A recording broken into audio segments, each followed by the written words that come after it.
Hello, listeners. Been wondering how you can help the show? Probably not.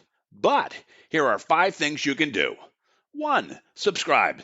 Support the show by clicking the subscription link in the show notes.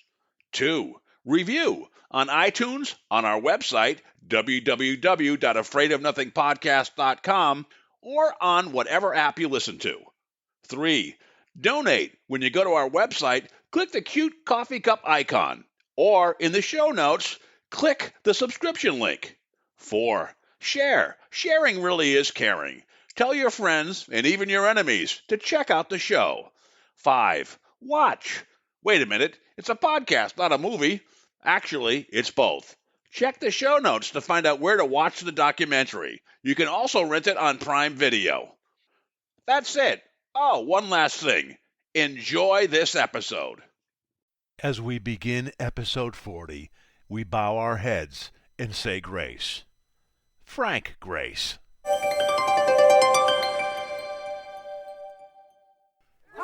Well, all right!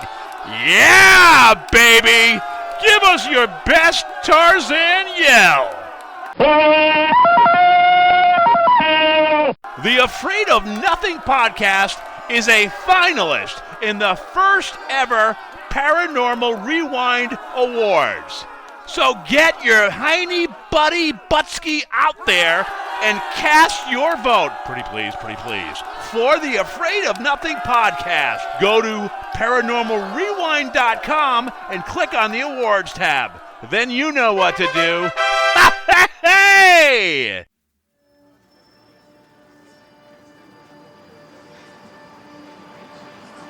In a world where nothing is known, nothing is certain, reality is not real.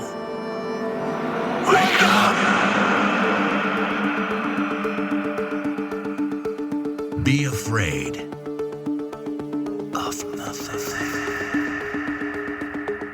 I'm Bob Heskey. Robert. The host with the ghost. This is my podcast, based on my paranormal documentary, Afraid of Nothing.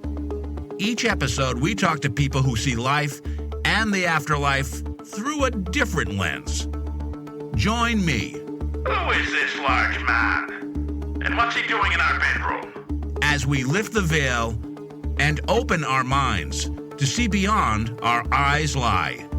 This is Afraid of Nothing.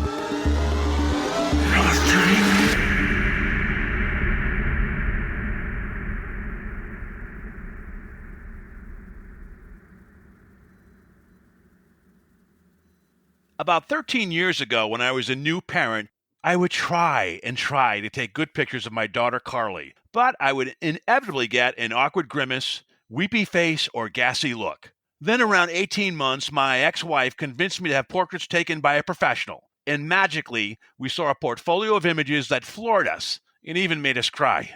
Our baby girl had Shirley Temple good looks. She took after her father. So many absolutely stunning images that we gladly plunked down $500 to get almost all of them. That's the magic of a professional photographer's eye. They capture something in a person, place, or building that's quintessential. In today's episode, we have a real pro. His name is Frank Grace, and he's a paranormal photographer, although he's really a jack of all trades and will photograph almost anything. A picture is worth 1,000 words, so you can check out Frank's work at www.trigphotography.com. That's TRIG photography.com. You can also connect with Frank on Facebook, like I did, at www.facebook.com/Trig Photography. Frank, welcome to the show.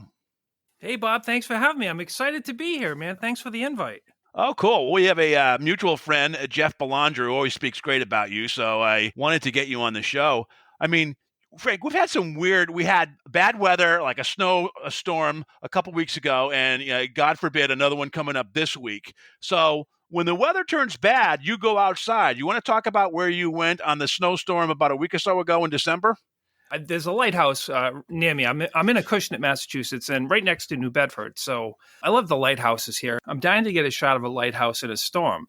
I have a few but I wanted something with kind of waves crashing in. So I went to Butler Flats Lighthouse, and it's in the harbor, so it's going into the ocean, but you can reach it from the shore pretty well. The wind was whipping, the rain was whipping. I'm like, oh, maybe there's going to be some, whiteheads out there and waves and everything to smash it against the side of it. Cause this is they call it a spark plug lighthouse. So it's there in the middle of the ocean. There's no island. There's nothing. So did you have to take a boat out, like a ferry or a boat out there? I have in the past. That's another story. That's the story where I was actually hanging from the side of that lighthouse. and so I can tell you the story first of actually getting to this lighthouse. The lighthouse was abandoned for many years. It was one of those places where I love the abandoned stuff, right? Sure. Places that you don't really get to see. So a friend of mine, unbeknownst to me, he contacted the harbor master in New Bedford, and he says, hey, I want to go shoot the lighthouse. We get there, and he makes all the arrangements. We get there, and we meet up with the harbor master, and he says, so which lighthouse do you want to go to again? Right. And I can't believe we're doing this because it's not every day, the harbor master allows you to go into these places when you're a nobody. They didn't know who I am. They don't know who anybody is. Right. So he brings us out there, and at first he says, I really hope you reconsider going out to this lighthouse because it's pretty dangerous. I'm like, well, why is it dangerous? And he says, well, the police were here yesterday. The environmental police were here to check on the lighthouse, and they checked in with me and said, we're going to take a boat up there. And he says, I could take you up there. And the environmental police were like, no, we'll do it ourselves. He says, well, I'm going to follow you out there because this is kind of my territory, and I just want to make sure everything's okay. And they said, sure. So they take one of these really expensive inflatable boats to go check on the lighthouse. Since it's been abandoned, they're checking the structure and everything. Apparently, they went there the day before that we were going to go out there, and they ended up sinking the boat. So it's a good thing the harbor master was there to rescue them. There's a jagged ladder hanging on the side of this thing that you pretty much have to jump on to get into to climb up to get into the lighthouse. And they ripped apart the boat trying to climb onto the lighthouse. Wow. And and the ladder. And so you went the next day and did that, Frank? You didn't, undeterred, you went and did that? I'm like, well, the harbor master's there. He'll save me, right? And as they say, there's a fine line between stupidity and bravery. And I'm not that brave. But so I'm climbing up the ladder. So I get to he brings us right up to the front of it. And my friend of mine who was there with me is a heavy guy. And the harbor master looks at him, he says, points to me, he says, you can go up there. And he looks to my friend, he goes, you're not going to make it up there. That's too small of an opening. And I climb on this ladder. He pulls the boat up to the side, and the side of the boat, as I jump onto this ladder with my camera bag hanging on the back of me, I look down, I see the piece of a boat get ripped off and just float away. It's almost like a styrofoam piece. And as I'm hanging there, the ladder is swaying. It's held on by rusty screws and bolts and some rope that is fraying. And I'm hanging there, and I look straight down, and it was pretty scary. As I say to the harbor master, I say to the guy, you coming in too? He's like, oh, no, I'm not going in there. I'm like, well, why not? He goes, that place is haunted. I'm not going to go inside of there. You get some weird stuff in there. I'm like, really? I'm like, I haven't heard that. He says, oh, yeah, I'm not going in there. I'll wait out here for you guys, for you to finish.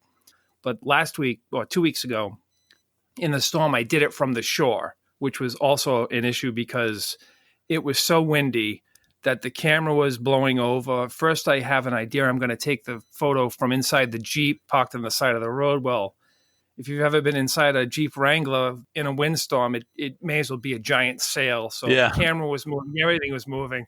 I get click off one shot from the shore. I'm soaking wet, and it actually turned out pretty good, but it was a nightmare. Yeah, it was an adventure. Every time you go out with the camera, there's some kind of adventure.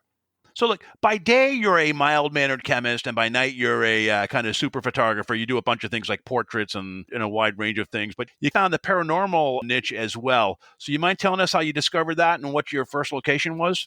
My dad, I blame my dad for the paranormal interest, right? He's always had UFO books around as a kid and ghost story books, but mostly UFOs. And, he'd watch In Search Of with Leonard Nimoy and stuff like that. And I was always fascinated by it. I talked to him a little bit about it. He wouldn't talk too much about it, but I would I'd pick up the books and, look through them. And I think one was like Out of the Blue, and he had Project Blue books and the Philadelphia Experiment and things like that.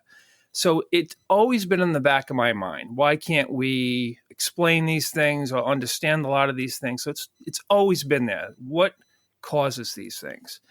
And when I first started, messing around with the camera, one of the places I wanted to go to was the Lizzie Borden house. And that's because I grew up in Fall River. I still live very close to Fall River. So I contacted the Lizzie Borden Bread and Breakfast, asked for permission, and then it's kind of started from there. So as a photographer, like I know I've done this kind of ghost hunting thing myself. As a photographer, you're kind of in and out, like an hour, 90 minutes? Is that roughly it? No, I'm usually there for a long time because you are? Okay. As I explain it to the people that let me in, I'm like, I'll stay here as long as you let me stay here, but I don't want to overstay my welcome. If you have to go someplace or you have to close down, I'll leave as well.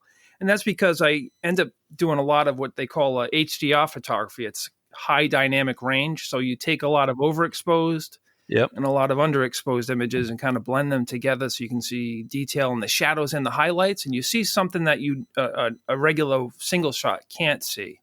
And why I stay there a while is usually the places are on the dark side. So you have long exposures. So, sometimes the longest exposure for one frame is like 30 seconds. Yep. It doesn't sound like a lot, but there's like 5 shots going at the same time. So that's when, during those 30-second shots, you kind of look around and appreciate where you are and take the time. What room in Lizzie Borden, because I was there for the documentary, what room in Lizzie Borden did you find most photogenic? Oh, definitely the couch where Mr. Borden was slain. Yeah, that's because it's so iconic, right? The photo, the crime scene photo, but I would say the basement is definitely the creepiest part of it. I tend not to feel like things like that. I always, I make the joke that I'm as sensitive as a block of wood when it comes to the paranormal stuff. Every now and then you get a weird feeling. Yeah.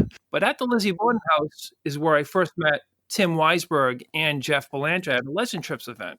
Yep. So that's kind of how I met those guys. Were they there at the same time, or was it an event you were there together with? I discovered Tim's show, Spooky South Coast at the time, right? On here in New Bedford on Saturday nights. Became friends with him on Facebook, and he asked for if anybody had a photo of a Ouija board. So I've taken photos with Ouija. I got a bunch of Ouija boards, and I've taken photos with a candle. And he said, I need it for a book, and I sent it to him. He was like, oh my, can I use this? I'm like, absolutely, sure. And then I think it was around April, he said, hey, we'd love to have you shoot some photos at our next Legend Trips event that they used to have a lot, right? They'd go to haunted places and have a lecture and a ghost hunt after. Yeah.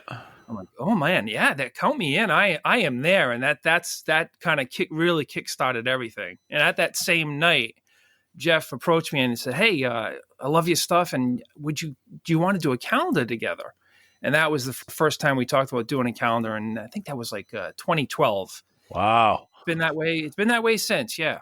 Yeah, we're going to talk about the calendar. You usually we like to plug things on this show, but you guys are so popular. You work so great. You're already sold out of the calendar. We're still going to talk about some of the places you went to, but yeah, that's crazy. I mean, the basement in Lizzie Borden, when I was there with the shaman, he really picked up on something, a presence that was there before, like Lizzie Borden. He almost felt it was like a demonic thing that had lived there before even the house was erected, and then it really fed off of the negative energy. By the way, documentary was awesome. Thank you. I mean, I'm so glad I found you and watched it. It was really, really good. But yeah, I think he said it was like an elemental or something like that. Yeah, I don't know. He thought it was, I don't know if he thought it was like a demonic, I think thought he might have. But everyone throws everything into the demonic thing. Elemental is demonic. There's kind of like a line between them. But yeah, right. It was definitely not human, all right? It was not like Ghost of Mr. Borden or Lizzie, but it was something before that had been there for a while. Yeah, the basement at a lot of places are pretty bad. The S.K. Pierce house right down the street from me, a lot of people have some bad experiences there. Oh, yeah, that place. When I shot that place, I was there with Tanya, I think, was minding the house. I asked her if I could go photograph the house. And this is before it was all restored and everything. It was right after Edwin still lived there, the owner before. Yeah, the last show right before this, Joni Mahan wrote a book called Bones in the Basement about that. Their story. Yeah, a lot of my photos were in that. Oh, is it really? Oh, that's so cool. Yeah. Oh my God, she attracts so many entities. It's like crazy. She talked about the basement and how I don't know. There was some couple from New York was going to meet her, but they got stuck in this storm. So Marion Luama called her about it, and she said you ride it out. There's a tornado coming. You can ride out in the basement. She said, nope, I'll take my chances outside. So it's yeah, that's another great place. We'll go into that in a minute, but let's try. What is the most dangerous or ill-advised? I guess it sounds like it was Butler Flats. Was that like the most dangerous or ill-advised location? You kind of almost sacrificed your life and limbs to get the perfect shot. Oh yeah, that was definitely. I'm trying to. Yeah, Butler Flats, I think was definitely the one that was scary. Physical harm could have ensued for sure. Yeah. Wow. I'm going to ask you some basic questions if you don't mind. And this is one you probably hear all the time, but what makes a good picture when you go into a location? What makes a good picture? Or is it just natural with you at this point? Or is there certain training in you that you say, I got to do X, Y, and Z to get the perfect shot that I'm looking for? Well, that's a good question, because I've been in art galleries before and had stuff hanging, and you'll get the artsy types come over and, hey, I want to talk to you about this photo you have over here. And, they'll I know what you were thinking here and there and this and why you did this. And I look at them and the answer is usually, I hate to disappoint you, but it looked really good through the viewfinder, so I pressed the button. Yeah. So, I got to tell you, what I noticed from your photography, and tell me if I'm wrong, but it seems like you do a great job taking a location and capturing it in its environment, where it's almost like it's got a degree of depth to it, and there's like some color play, and it's just you really kind of do a great job of taking it in a location or a room, and it's almost like there's an extra dimension to it when you film it. Has anybody ever said that to you? Yeah, thanks, Bob. Thanks for that. Jeff and Tim have described it as I tell a story with a single photo, which is hard to do. Yeah, it's great. And the joke is I'm like, well, you guys tell stories for a living. That's way harder than a single photo, and we've always debated back and forth, which is more difficult. The key for me with a good photo is you look at, if you see something and instantly you got to stare at it, or it brings something out in you, or your eyes start wandering all through the photo. But my objective, I guess it would be subconscious, is that you want to process and have the photo look like when you felt you were there. So it doesn't necessarily look like that when you're there. I mean, things are exaggerated and everything in a lot of the photos, but you want to get that feeling like when you were there. That's kind of what I strive for.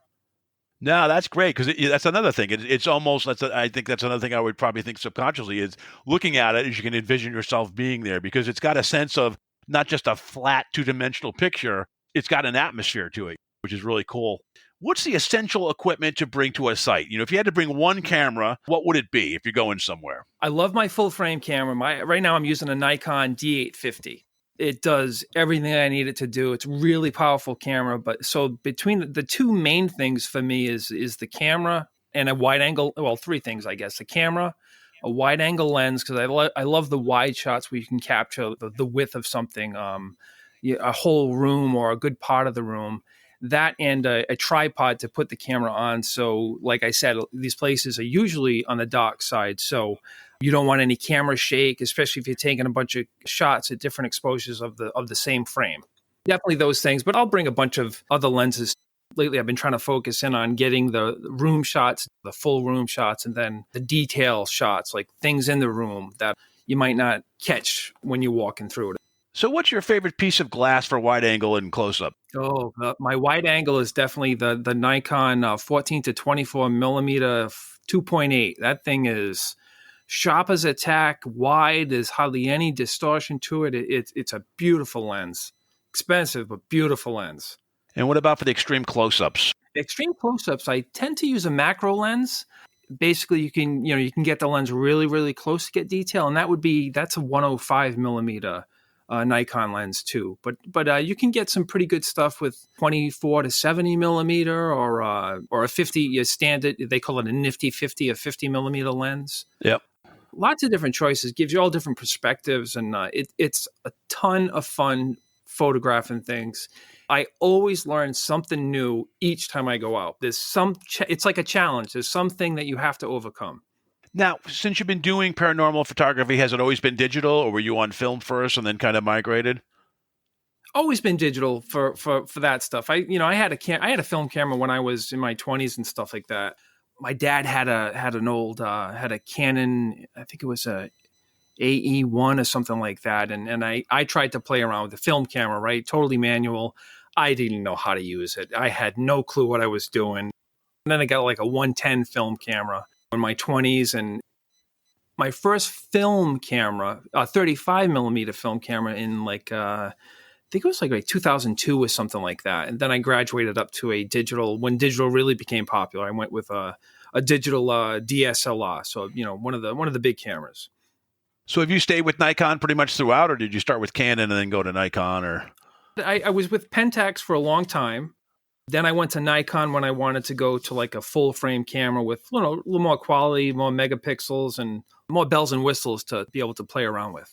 what do you think about like full frame versus mirrorless? I am actually eyeballing mirrorless right now. I'm thinking about getting a Sony. I want a Sony AR7 IV in the worst way. So Oh, they're great. I'm going to wait till this whole pandemic thing's over and see how everything turns out first. Print some more calendars, Frank. You can afford it then. Print another. That's it. That's what I keep telling Jeff. We got to sell more calendars and everything. Come on. Yeah, we should. We'll talk about that in a minute. Actually, I want to ask you on the paranormal side. You always hear people talking about, "Ooh, there's an orb in a photo." As a photographer, what are your thoughts on orbs in photos?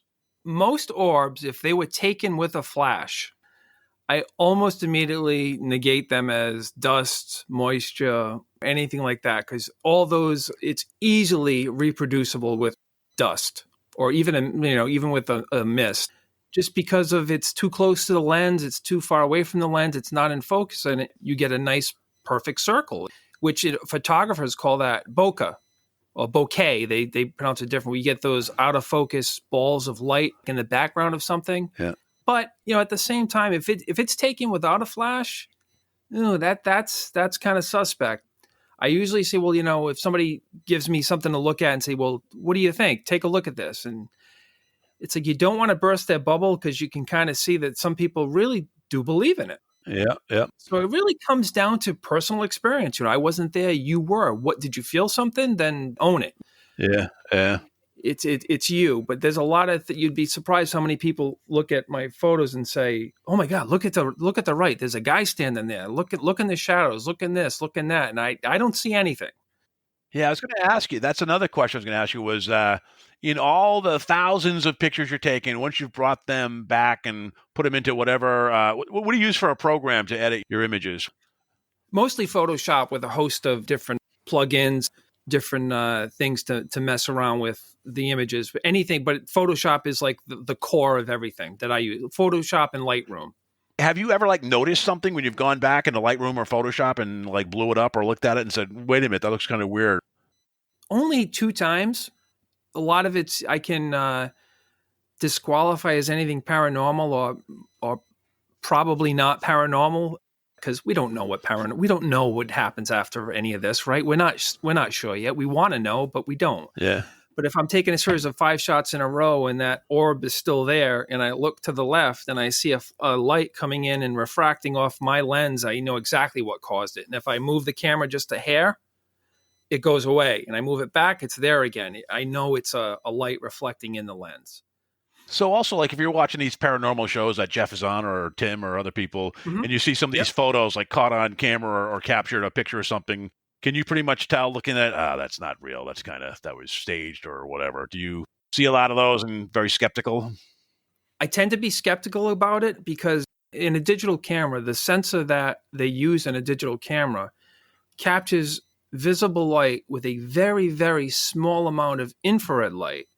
So anything that goes into that camera with a very tiny bit of infrared light, you should be able to see.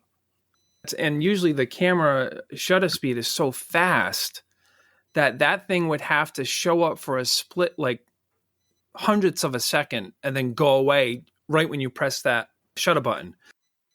It's tricky, man. It's amazing all the debate that can go over it because I want to say a lot of the things. No, I haven't caught anything on camera yet, but I can't rule anything out. We don't know. What about those photos that people take where they take a picture, they don't see anything, and then they go back a day later and like almost like something has kind of been exposed or been developed and there's something there. What are your thoughts on that? That it just can't happen from a chemist's mind or a photographer's mind. Nothing should process after you take the picture and then you go back and look at it and, oh my God, there's a person in the window or something, right? Right. The perfect example of that, right, is are you familiar with the Schofield experiment? No. Schofield experiment. If you ever have a chance to, I think it was on Netflix. I'm not sure if it's on anymore, but it's probably definitely on YouTube. And this was a group of psychics that got together to talk to the dead in Schofield. I believe it was England. And they even got to the point where they ramped everything up, where they would have sealed rolls of film still in the canister.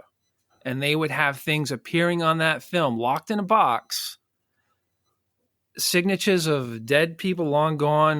I think one of them might have been like a signature of Leonardo da Vinci and things like that. And they swear, now again, I wasn't there during this, but the story is intriguing, right? They'd take the film in the box with the receipt. They'd have people bring the film. It was all seances that they would do. And they would have them leave messages on these canisters of film that were not touched. And then they would bring it to get developed. And sure enough, there were messages on the film. So it's like, if that's not real, how did they fake that? And if it is real, how did they do that? Yeah, both are like equally impressive, right? I love science stuff, right? It's my job during the day. I walk a fine line between none of this is real and, wow, a lot of it could be real. I constantly walk the line there because you want to believe something is happening, right? We don't know what it is, but too many people see too many things and experience too many things that can't say that none of it is real. So I am a believer. I have to ask you, since you're a scientist, in watching You're Afraid of Nothing, and part of it, we have this guy, Bob Berman, he talks about biocentrism. Basically, in a nutshell, most people think the Big Bang happened. They don't even ask what happens before the Big Bang. The Big Bang happened, and this silly, stupid, happy accident happened where we had carbon and oxygen, and we were able to have, all this dumb matter, and all of a sudden, out of this dumb matter, we're able to have consciousness, humans with consciousness, Right. and it just all worked out that way. Whereas biocentrism posits something different, that consciousness creates reality, and we kind of have an impact on that. When you watch that as a scientist, what was and feel free, go ahead, let me have it. But what was your thought when you were watching that part of it? Were you buying into it, or were you very skeptical about that? Immediately when that guy started talking and he was on for what was his name again? I can't remember. His name's Bob Berman. He was he co-wrote the book with Dr. Robert Lanza, who's like one of the top scientists. He's very big on cloning and a bunch of other things. So as soon as he was on there a bunch of times during the documentary, I paused the documentary and immediately downloaded a couple of his audiobooks. That's how fascinated I was. I was with what he was saying. So I am totally on board with that being one of the possibilities, right? We don't know what consciousness is. We don't know where it comes from, where it resides, what happens when we're gone. Totally fascinating. I looked at it as there are things that science had no idea what caused them, right? Germs, washing your hands, right? To not catch colds. Surgeons never used to wash their hands till somebody discovered germs, right? Like that thing. We don't know everything yet. Yeah. When I think of things like that, like one of the things I think of is we're not sure if we're even capable of understanding this in our current form, if that makes any sense. Well, it's interesting you say that, because one books you should download if you get a chance, if you haven't already. So Bob Berman's written a bunch of books about astronomy, but also he actually, I'm saying this, not him. He actually was able to go into Robert Lanza's mind, and because it was a concept we weren't familiar with, and there weren't, words as symbols, right? It's all trying to like making something so we can comprehend. He was the guy that was able to go into Dr. Robert Lanza's head to explain it to the layman like myself, and probably to a lesser degree you, what this is, what biocentrism is. So you may want to, if you haven't done it, the first book, Biocentrism and Beyond Biocentrism, and the third one just came out actually about a week ago. The first two are highly recommended. They do a great job, and they kind of build off of each other without being repetitive. Oh, fantastic. Yeah. Somebody else, another guy wrote a book. He was on actually Tim's show when I first heard it. It was Beyond the Cosmic Veil. is the name of the book. And it's a lot of that type thing of looking at the paranormal in a different way. And one of the things this other guy talked about was we can't even comprehend like a fifth dimension, right? We can't even comprehend that. Like, can we? Even if, can our brains comprehend that? It's Yeah. Oh, yeah. It's staggering, man. Yeah. I love not knowing, but wanting to know. Yeah, I was trying to interview a bunch of different quantum mechanics people for the film, and there were some I talked to, like at MIT, that liked it, but they didn't want to risk their reputation, because it's a Right, yeah, paranormal yep. show, right? It's a big, paranormal. And we got a Exactly. shaman walking around and psychics and mediums. They're like, well, if you want to do one just on quantum mechanics, come back. I mean, the whole thing for the documentary for me was the connection from spirituality and the paranormal and quantum mechanics, and there's kind of a crossover. I mean, not to spoil it for people, but the last part of the film, I take 3 people that are in the film that you kind of meet earlier. It's almost kind of like an anthology of different paranormal people and experiences. And I take 3 of them, and Bob Berman's one of them, that had this crazy experience when he was in college that kind of cemented why he believed so much in what biocentrism is, because it made sense to him because he had experienced it to a certain degree. The fact that science is kind of melding a little bit with that is strangely comforting to me as I head towards 60 in a couple of years. Right. It's all, man, it's all it is just all fascinating. Yeah, I totally agree. Now, I think there are some people that are completely out of their minds in the paranormal field, right? That they're totally, everything's a ghost and everything is supernatural, everything's this and everything's that. But yeah, it's you gotta pick and choose, and like Bob Berman, that he was fascinating, totally fascinating. I loved everything he had to say. I was on the edge of the seat the whole time. That's a huge compliment. Thank you. One of the guys I interviewed recently was Brandon Alves from Ghost Hunters, and he's very key on taking the data back, the evidence, and showing it to people in other fields who are good at looking at this type of data and validating it. And he's leading edge on that and really being focused and going to a location not once, but many times, sometimes over the course of like a decade. There is a subset of the paranormal that's really trying to connect to the scientific evidence. Go to scientists in certain fields that are expert in that type of tracking of energy and seeing what they come up with. So that's all good stuff. I mean, you watch these paranormal programs, you need a quick closure. Like Jeff does a great job on Ghost Adventures, but you need you go to a location, you experience something, you wrap it up, and you go to the next one. In reality, it takes a lot more research and a lot of times going back to a place to really get to the root of it. And part of the problem with scientists are when it comes to paranormal is that right now, everything we got, it's not repeatable. We could say, okay, does water really freeze at 32 degrees Fahrenheit? Well, you can run that experiment 100 times and you can repeat it. But, you can't go into the Lizzie Borden house and have something happen and ask for it to happen 100 times in a row. It's just not going to happen. Yeah. That's not the nature of the phenomenon. Yeah. I know we talked offline, and you said you really haven't had many, if any, paranormal experiences. And to put that in context, our friend Jeff Belanger, who's been doing Ghost Adventures for, 14, 15 years, research for it. Out of all those years, I mean, he's not with them as they're walking around collecting evidence. He's kind of the research guy ahead of it. But in his 15 years, he's had a handful or less than 5 really kind of ghost experiences. And one was in the catacombs, which is in the film. And there's another one, there's a couple that he's had. One was by himself, and another was with a group, which was great. You had that group dynamic where it was more than one person that kind of witnesses. So you're right. I mean, people that are even embedded in this field, it's far and in between the number of paranormal experiences that they have that they actually believe. Brandon Alves was another case of that as well. I actually have a shared kind of an experience with Jeff at the Conjuring House, if you want to hear it. Yeah, I'd love to. Was that recently, like last year? That was last year. Okay. So what happened was when Corey bought the house, you heard the whole story with Jeff. He contacted Jeff, and Jeff said, hey, you want to come photograph the house if I can get permission for you to shoot the house. So Frank, I'm just gonna set that up for the listeners really quick. Sure, go ahead. Corey and Jen Hines buy the Conjuring House in 2019, I think, the summer of 2019, right? And Corey, I think he reaches out to Jeff Belanger, lets him know, and says, would you like to see it? And Jeff is, yeah, I'd like to see it. And then he comes down right away, like within the first night or something. I don't know. Pretty close when they moved in. Jeff was there, I think, that night, correct? So that's just a setup. I just wanted to is that accurate? Yes, that's accurate. Yep. Okay. So I went there just after Ghost Adventures filmed their special there. So we went there and I met everybody and we started shooting the house. And while I was shooting the house outside, photographing the house outside, Jeff and Ray were doing like a live New England Legends podcast episode for the house, speaking to Corey and Jen. So when they were done, then I went inside and was photographing the inside of the house. And as I'm photographing the inside of the house, I was in where the kitchen area is. And Jeff, Ray, and Corey were at the seance table, that table that was in front of the fireplace. Yeah.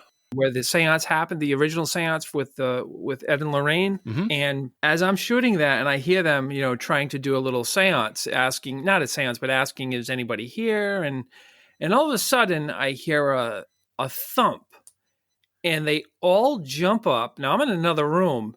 And they're like, you got to come over here. And we come running over them. Like, what happened? He goes, oh, something moved in the house. Did you hear it? I'm like, yeah, I heard it. And I heard you guys respond to it.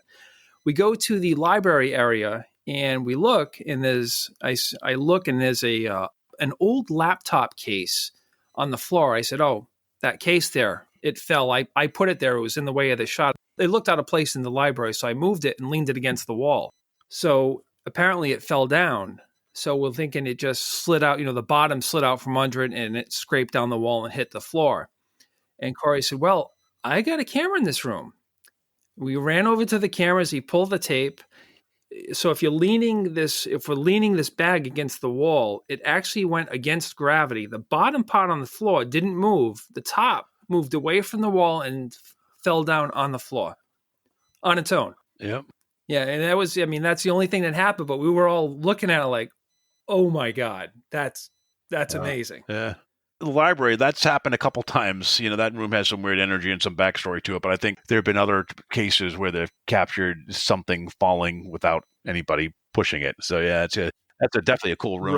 Right. Yeah, that's in the first floor. And then upstairs, did you feel anything upstairs and kind of the bedrooms, especially in the middle part where a lot of the bad stuff's supposed to happen? Or I didn't feel anything, but I was a little leery being up there.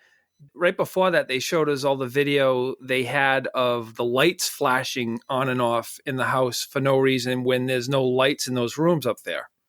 Like they're a very far bedroom. But I didn't feel anything when I was up there. But it was a lot of times when I'm visiting these places, I just feel I'm at awe that I get to be there, right? It's like it's a time machine for me, the camera. It brings me back into places that I normally don't get to go to. yeah, I got to tell you, I felt I had tunnel vision on the paranormal before I made the documentary. My ex-wife was somewhat psychic. I had a daughter with autism, and there was some kind of interesting stuff that was going on with her. And that's how we actually met the shaman. And then once I started going to these locations, I say this, I've repeated this story on some of the prior episodes, but basically, long story short, much easier for me to pick up EVPs than ever before. It was getting too easy, and it was saying my name. Not like Bob, Robert Heskey, like that. Wow. Yeah, or I'd ask a question and mention my daughter, Carly. And there's the stuff that you actually saw in the documentary as well. So, yeah, it was happening too easily. And there's stuff that happened I didn't even put in the documentary that happened, which it was happening too easy. So I just kind of stopped it because once you start experiencing stuff, you'll realize that you can start experiencing stuff. It's like learning how to drive a stick shift. It becomes easier. You start accessing stuff a lot more easier. So, yeah. So at some point, Frank, you might be in a location, pull out a Ouija board or do something, and then a whole window of stuff might happen to you at some point. You never know. You never know. But was it Nietzsche who said, if you look into the abyss will look back at you? Yeah, Something somebody's like that? wicked smart did, right? But yeah, that's definitely true. Like the Indians looking out into the water and not seeing Christopher Columbus coming because they weren't used to seeing that. It wasn't like their reality, right? Then once they saw it and they recognized it, they're there, and it just your reality changes. Right. I want to dive in. I know it's not available right now, unless you guys please. It would be great if you did a reprint on these, but your 2021, is it called Haunted New England calendar? Or? Yes, it's a Haunted New Yes, England. it's called that. Yeah, right? Haunted New England. Yep. And you do it with partnership with Jeff Belanger, and you've been doing it since 2012. You mind if we just kind of go over this year's calendar or some of the places that you did just to give people a flavor of some of the stuff that you film at? Sure, absolutely. And I love the fact that it's almost like a traveling guide. So any place that's in the calendar you can actually go to, as opposed to like an abandoned place or something, or somebody's haunted home that they live in. So these are places that you can actually go and visit yourself. Oh, that's great. Yeah, he has an app too. I don't know if you're involved in that, an app where like all his New England Legends podcasts, where you can pull up those locations and find out information about each episode and where it is and all that great stuff. Yes, I'm part of the New England Legends crew. There we go. That's great. Yep. Emmy nominated crew, right? Isn't Emmy nominated? That's right. That's right. So let's go to the calendar. I'm going to name the location, your impression of it, and maybe just one sentence about the haunted story or whatever behind it. Okay. Yep. So I think the first one is the Eunice Williams Bridge, called the Screaming Bridge in Greenfield, Mass. Right. So that one has the story of the French and Indians were chasing out the British colonists. They drew blood, and what happened was they rounded up a bunch of people, a bunch of the colonists, and I think they were headed up to where Canada is. And one of the women's, Eunice Williams, had just given birth a few days ago. She was not in great shape. They ended up killing her because she was slowing down the rest of the group, and it was right near where that bridge was built. So she was slaughtered there. Wow. Yeah. Her husband, Reverend Williams, watched it all happen, and there's actually a memorial near the bridge of what he had to say about it, how the savages slaughtered his wife and cold blood and everything. Yeah. So they say that at night you can hear I wasn't there at night, but they say that at night you can still hear the screams of Eunice Williams trying to stay alive and get away, but she couldn't. Boy, that seems like that would be good for January 2020, which was a really lousy year. No 2021, right? But that would have been good for this year too. All right, let's go on to February. The York Witch in York, Maine. So that's a woman who, what was her name? Mary Nason. She was a townie that had a creepy reputation. Weird things would happen, and she supposedly cast spells, and she just had the reputation of a witch, and everybody was always afraid of her. When she was buried, and what the actual stone has a woman, and you can see cleavage on the stone, which was a big no-no back then. Ugh. So it even made more of a sensation in the area. And with that too is a giant slab of rock that is in no other grave in that cemetery. They said, it started saying, well, it was to keep the animals from digging up the body. And of course, it turned to, well, no, that's to keep the witch in her grave. Before I moved here in Westminster, which has a flat roof, by the way, which I hate because of all the snow, I lived in the second oldest house in Shrewsbury, like it was around the 1700s, early 1700s. There was a colonel that lived there and an alleged witch.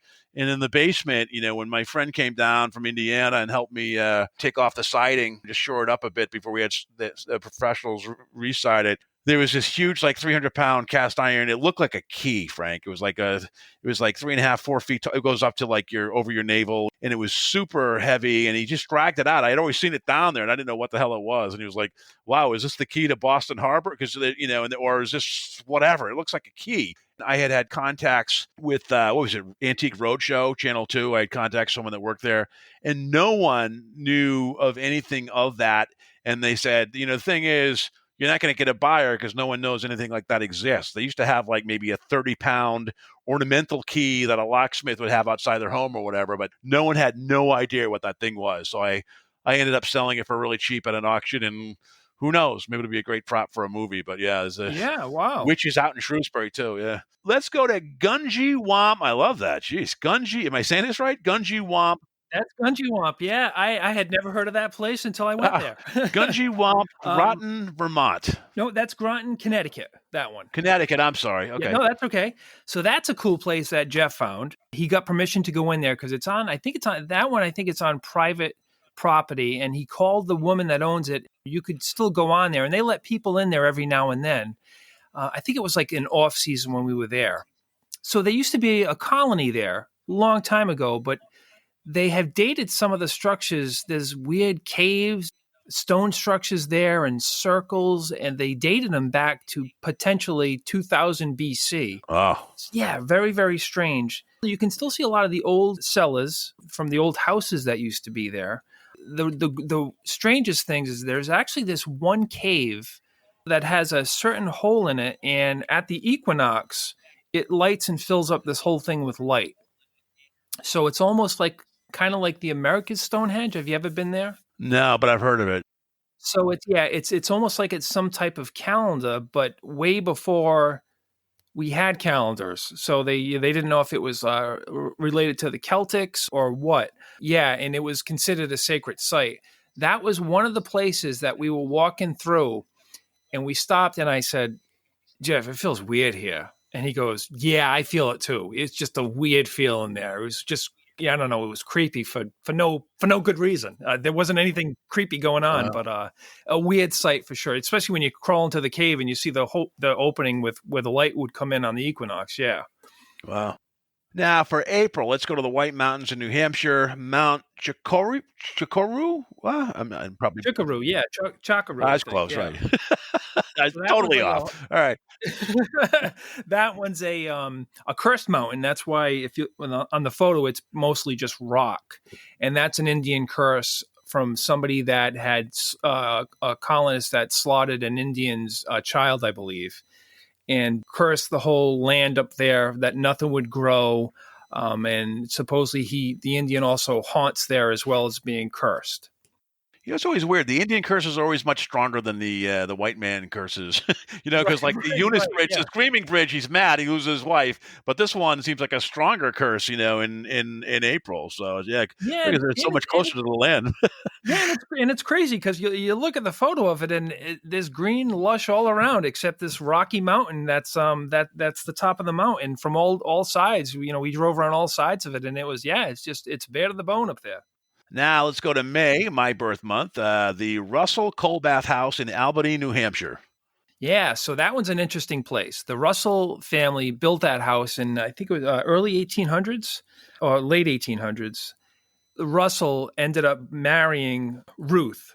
So Ruth was the woman that was the wife of the house. I can't remember Russell's first name, but they were married for a while. And then one day in 1891, Mr. Colbath says, hey, I'll be back. I gotta go out. And he never came back. So she waited for 39 years. She left a candle in the window, waiting for him to come home. Right after she died, guess who came home? Oh, God. The husband. That's such a tragic story. Right. And he was like in his 80s when he came back. And he looked, and she had lost everything, and she was considered a hermit, and she never married again. And the story is that they didn't know if she just wanted to be a hermit and didn't want anything to do with men anymore, or she really was waiting for the husband. They say that she still hangs around the house because she loved the house, and the house is gorgeous, and it's run by by New Hampshire now. But that was one place when we were doing the interview with one of the park rangers. He opens the door and he says, at first he said, no, this place is not haunted. He lets us in and he starts saying hello to Mrs. Colbath. And we're here to visit, and we're just going to do a few interviews. And Jeff's like, wait a minute. I thought you said this place isn't haunted. You're talking to a ghost. He goes, I just do that just in case. Yeah, everybody does that. Isn't that funny? Everybody does that. Yeah. All right. So now to June in Warren, Rhode Island. I'm going to butcher another name here. You gave me a bunch of tricky names on this. The Kikamuit River Floating Heads. Yeah. So good one. That one's based on or related to the King Philip's War. That's kind of one of the things that started the whole King Philip's War, where the Indians were fighting the colonists, and King Philip was leading the charge. Which, by the way, is on the Conjuring land too. There's supposed to be a bloodbath between the Indians and the colonials on that land as well. Yeah, exactly. Right. Correct. Yeah, they even think that some of those soldiers buried somewhere have to do with that. From that Conjuring story.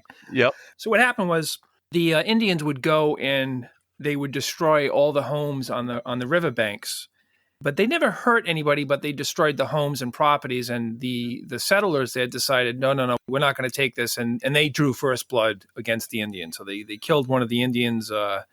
The Indians soon decided, okay, they drew first blood. They rounded up 11 people, murdered them, and put their heads on spikes, and on the banks of the river.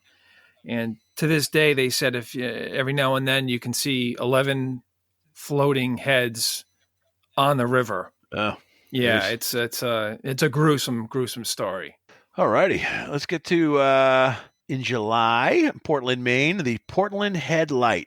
So that one's a classic lighthouse story, right? The whole lighthouse is all alone. It's his own job. It's a thankless job. It's lonely all the time. That area is interesting because there was also a shipwreck right off that lighthouse. And that shipwreck was right around, I believe it was like Christmas Eve. And they still say that the victims from the shipwreck, as well as the lighthouse keepers, still haunt the place. And that's happens to be, I believe that is the most photographed lighthouse in the world. Really? Portland Light. Yeah. Gorgeous area. Now, we're going to go in August to a place we already talked about. That was your very first place you actually went to, which was the Lizzie Borden House in Fall River, Mass., close to home for you. Most people know about the Lizzie Borden House. What did you photograph on the calendar? Was it the outside, the inside? What was the picture? One of the outside and one of the inside. Okay. And was it that room with Mr. Borden on the couch that you did on the inside, or was it a different room? That was actually the Borden, both rooms where the husband and wife died. So there's two little small inserts. There's another house down the street or in Fall River where Lizzie Borden lived after all this happened, which is supposed to be even more haunted. Have you ever been to that house? I have not. Maplecroft. Yes. Yep. Is the name. Yeah, I've actually been on the outside of it, but I have not been on the inside. I was going to photograph it about a year or two ago when Leanne bought it. Yep. So it was going to be part of the same property as the Lizzie Borden Bed and Breakfast, but they ended up, I believe it's still for sale right now. They had to sell it again.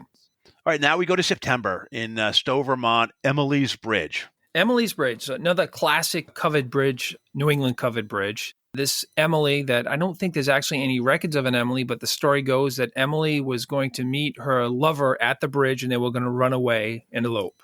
She went to the bridge. He never showed up. She was heartbroken and committed suicide into the water below. And they say that you can hear her still crying and moaning. And if you drive your car through there at night, it'll get scratched. Classic haunting things like that. And yeah, it's a creepy place. Just to walk through the bridge, you get a weird feeling. It's just, that whole wooden bridge vibe. Yeah. Yeah, I got to tell you, it's same today. Men always let their women down. And that's it, right? At least 2 stories on this. All right, go to October. October. The Ramtail Factory in Foster, Rhode Island. Yeah, I love that place, Ramtail. So that's in Foster, as you said. There used to be a mill there. A textile mill that used to make, I believe it was yarns, and all over the floor when they would cut the yarn, they would leave these little pieces of fiber all over the place that actually looked like ram's tails, and that's how it got the name the Ram's Tail Factory. There was a couple of owners for the Ram's Tail Factory, and one of them ran into financial issues. And he was going to be outed. And what he did was, one of his jobs, aside from part owner, is that he was like kind of security. He would open the mill and close the mill, ring the bell when it was time to work, ring the bell when it was time to leave, that type of thing. Pegleg Walker is his name. He was outed and he was going to lose his portion of the business. They asked him for his key and he said, "You can grab this key from my cold dead hand," type of thing. That night, his last night, he committed suicide inside the mill and locked himself in there. And he had his key in his cold dead hand when they found him the next morning. Bell wasn't ringing. They went to go check, and they had to break the door down and find Peleg had taken his own life. And his grave is actually not too far away from where the mill is. People have seen the lantern that he would carry at night going through the woods there and often hear a bell ringing. Classic mill story like that. All right, now we're to November, the Smith Harris House, Neontic, Connecticut. Yep, and that's also called, a lot of screaming places in this calendar. Screaming to be bought. That's called the Screaming House too. Gorgeous house. Used as a museum now. There was one room in there that they say they can often hear screaming a lot. And when I was there photographing that place, the docent there said, yeah, this was the place where the women would give birth in the room. And At least one woman owner died in the house during giving birth, and they say that that's her that you can hear screaming in the house from time to time. And the owner or one of the docents there swears that she's heard it before when there's nobody else has been in the house except her. Wow.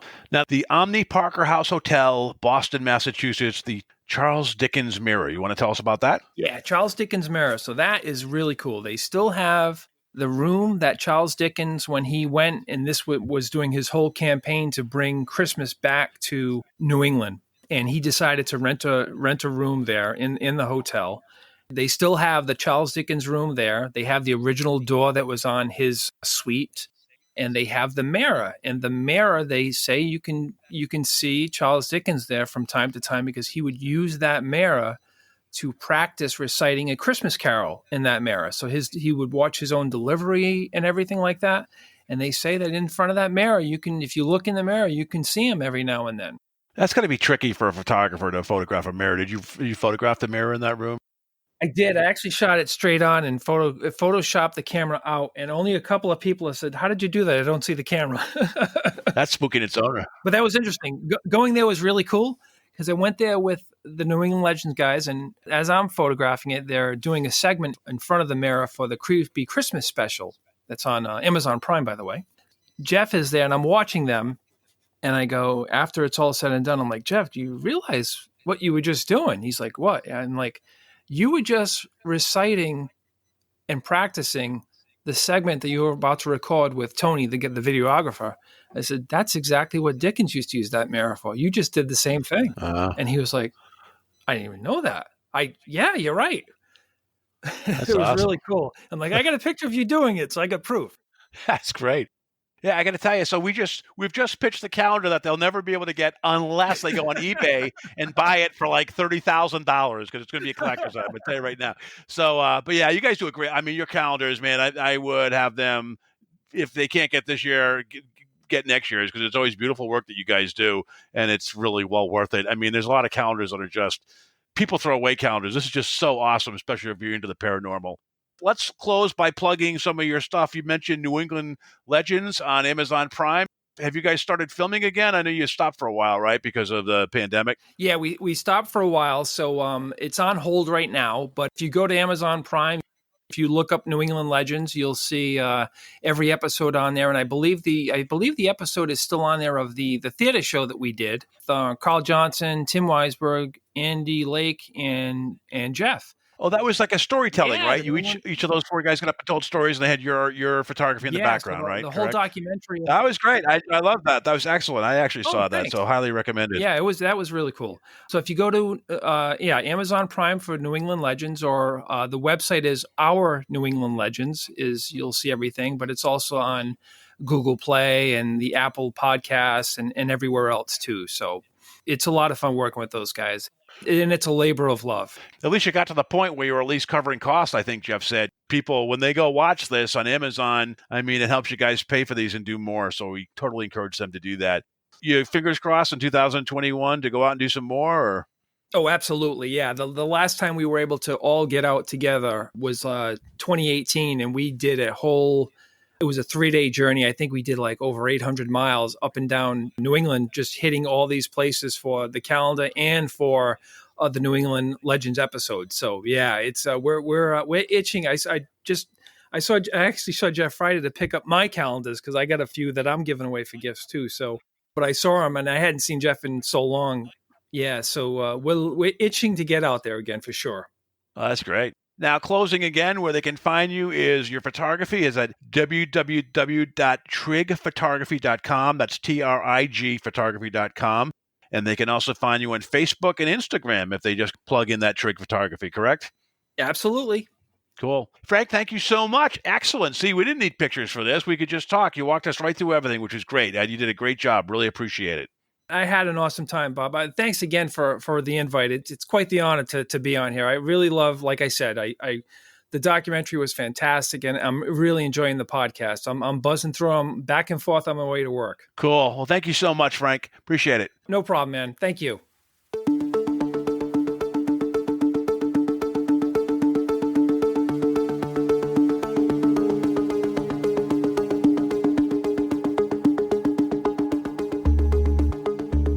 You've been listening to the Afraid of Nothing podcast. Please subscribe and like us on Facebook. Until next time, stay scared.